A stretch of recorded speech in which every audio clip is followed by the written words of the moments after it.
So CCAs, that's Collaborative Combat Aircraft, yet another acronym. Yeah, it's good. We need one. And they're actually they're a subset of another acronym called ACPs, Autonomous Collaborative Platforms, just to keep it even more confusing. CCAs are like the fighter type version of an ACP, but they'll in theory, the Air Force has a strategy. There'll be other autonomous vehicles doing things, whether it's like logistics, transport, like resupply, CSAR. Take the people out of the vehicle, the rescue vehicle. CCAs is the hot topic though. That's the one that's got about $6 billion over the next 5 years in the budget. You can go Google the document and read it. The talking point is the Air Force wants to buy 2,000 of them. I think that's more of a planning function. It's probably going to be a little bit less than that. But that's the talking point, 2,000. The reason why these are important goes back to, we talked about bombers, right? So bombers give you operational reach. They don't have enough bombers. But even without the operational reach, you would argue that the Air Force is getting old and is too small, right? So it's the smallest it's ever been, the oldest it's ever been, all that stuff.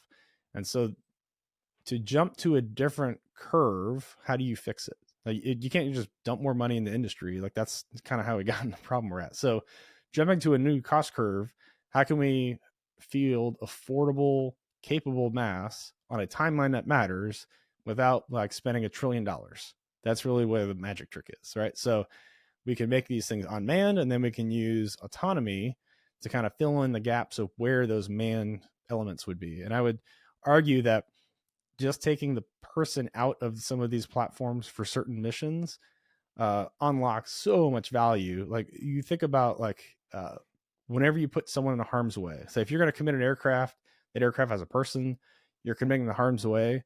Now you have your CSAR package considerations, your risk to force, risk to mission, your ALR. There's all these things that are instantly coupled, and they're very linear. And so if you can take the person out, that's how you get your CCA, and now you actually can decouple that. And so my risk to mission and risk to force becomes like, tailorable, right? If these things are cheaper, it's like sending an MQ-9 to get shot down. You go, they shot down a predator, right? The song, right?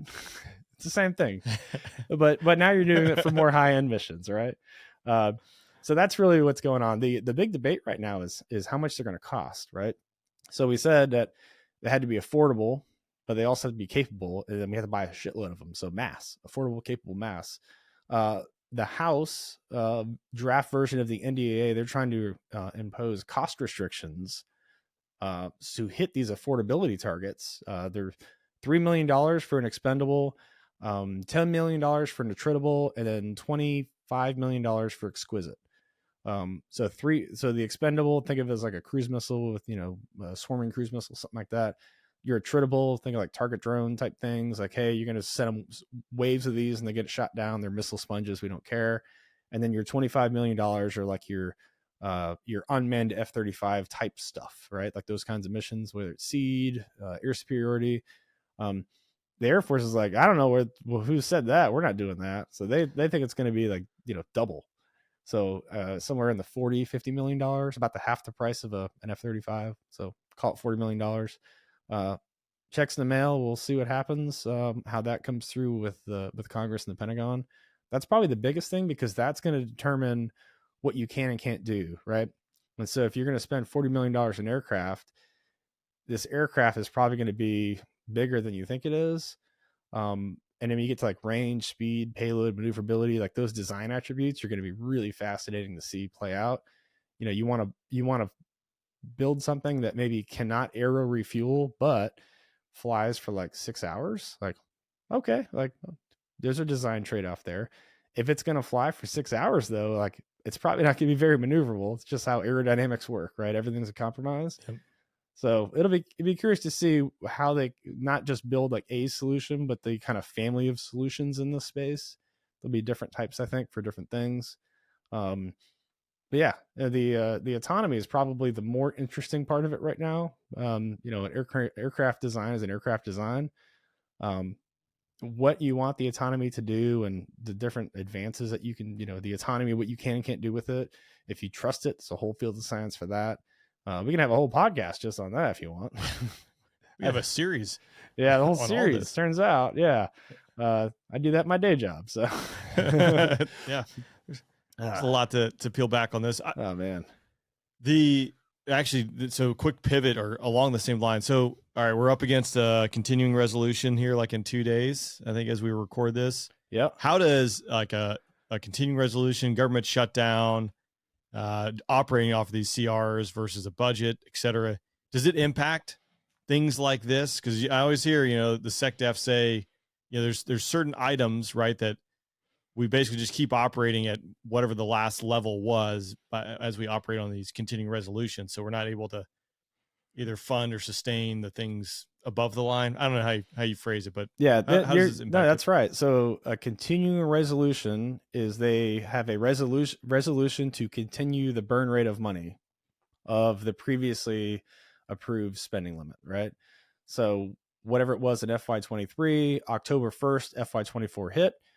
There's either the government shuts down because there's no appropriation and no authorization to continue, or there's this resolution from Congress that says, hey, you can keep the lights on, keep coming to work until we figure out what your budget's going to be. And that is expiring is what you're talking about. Well, during that time, that's the last time we passed the budget on time. It's been like 10 years. And it's been like 4 times in the history of the budget cycle, we've actually passed all the appropriations on time, like 4 times in the past 70 years. So expecting it to happen every October 1st is like insanity. Like it's not going to happen, right? Let's just get that out of the way. Like, oh, fascinating. Like batting average is 0. Like, okay, like taking on the swing. Let's see what happens. It's going to happen this year. It's going to happen. It's going to happen. Yeah. So where at right now is there's some budget negotiations and things going on the Hill. But for things like CCAs or these new programs, one of the things that's weird about a CR is you are prohibited from starting new programs. You have to actually have it. There's a waiver process, and it's like maybe the whole Pentagon gets 5 exceptions to policy for the whole year. But during a CR, you can't start anything. That's one of the legal things about it. Even if you could start something, here's where it gets even weirder. If you could start something, say like the CCA program, you wanted to field this, here's a $100 million contract under a CR, even if you could write the contract, it's actually illegal because you don't have a money appropriated in that funding account to pay for the contract that you're obligating the government for. So it's a really weird situation. CRs suck. This is why, if you're a finance officer or contracting officer, the first quarter of every fiscal year is when you go on vacation because nothing happens. It's one day. One day. 4 out of 70 times. Vincent, you better be ready to work. Yeah, it's not good. Yeah, well, I know. Well, I guess I haven't seen too many news articles this week, maybe because I'm just not getting fed those articles and I haven't gone out looking for it. But yeah, I think the 17th, right? It's supposed to shut down again unless something happens. There's a lot of politics happening. There's always a lot of politics happening, but I'm trying to think. So General Brown was confirmed as the chairman of the Joint Chiefs. Yep. We got a Marine Corps commandant. Yep. But then, he got a heart attack. Yeah, that's right. Right. I haven't heard his condition. Stable. He's still out, right? He's stable. Stable. That's good. But those two, maybe 1 or 2 other ones that were confirmed, because there's a whole list of general officers or flag officers waiting to be promoted, or 06 is waiting to be promoted to flag officer, and then a lot of appointees in and around the government and DoD specifically. Yeah, for those nominations, once you get to the 3 and 4 star level, those are nominations, not necessarily promotions. It's kind of a weird nuance. So if you notice, like the last time you saw a 3-star move to a 4-star position, they get promoted and assume command in the same ceremony because their promotion is for appointment for that duty, which is rated at that position. So like the COMAC, the 4-star, he'll come up. Well, the next one's already a 4-star, but when the current 4-star, he did his 4-star promotion and assumption of command in the same ceremony because it's a tied to his appointment from Congress. I did not know that.